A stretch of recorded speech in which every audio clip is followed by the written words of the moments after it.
Okay, we're going to talk about multiplying two-digit numbers by one-digit numbers using the area model. So these are the 4 problems we're going to do today. So we've got 11 times 4, which I know is a regular multiplication fact, but we're going to illustrate it using the area model on here. And then we're going to get into some bigger problems, 27 times 9, 57 times 7, and 89 times 6. So our first one here is 11 times 4. Now, if we look at this, if we look just at this top area up here, all the way across here, so that would be 10, right? So I can write 10 right here if we're looking across. And this right over here is 1, right? So 10 plus 1 is 11. I think everyone can agree about that, right? And then this is 1, 2, 3, 4 tall. So there's 4 sets of that 11. So we are going to be able to write our 4 here. And so what this tells us is that this section right in here, right, is 4 times 10. So 4 times 10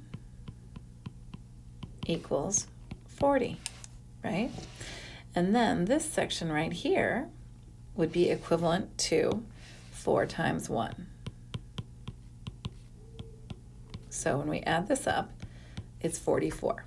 Now, I realize that 11 times 4 is 44, and that's a fact that we've practiced before. However, this is just to kind of illustrate a smaller problem so that when we get into these larger problems, it gets a little bit easier. Similar to our base 10 blocks, notice that we've got our 10s here on this section here, and then our 1s over here. And then however many tall it is how many times we are. Okay, so this is going to be the way our setup is going to look. So it's multiplying by, right? So if we look at this, we're going to start, we've got 27 times 9.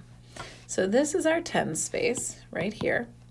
So we're going to have, this is 20, right? So we're going to have 20 and then 7. 20 plus 7, right? Because if you'd agree, 20 plus 7 would equal 27, right? And then this, the one that's tall, that's 9, okay?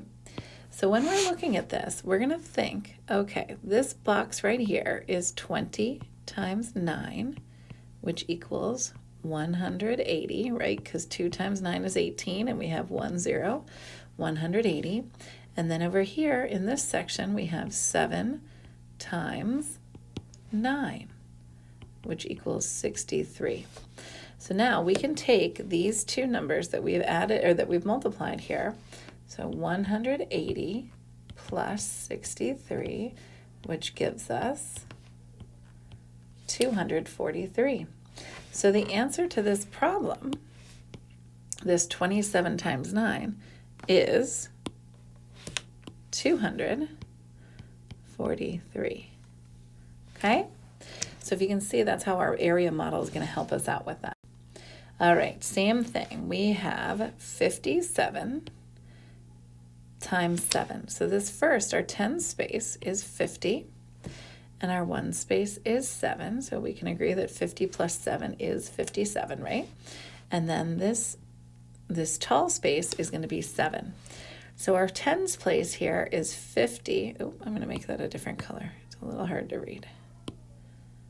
Let's go 50 times 7 equals 5 times 7 is 35, and add a 0, 350.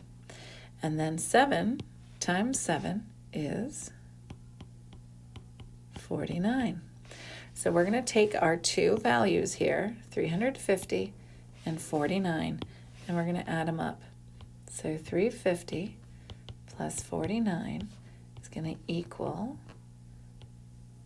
399. So our answer to this problem is 399. All right, last one. We have 89 plus, or sorry, not plus, times 6. So 80 is in our tens place, and 9 is in our ones place. So 80 plus 9 would be 89, and then the height here, the tall part, is going to be 6. So 80, sloppy 8, hold on. There we go.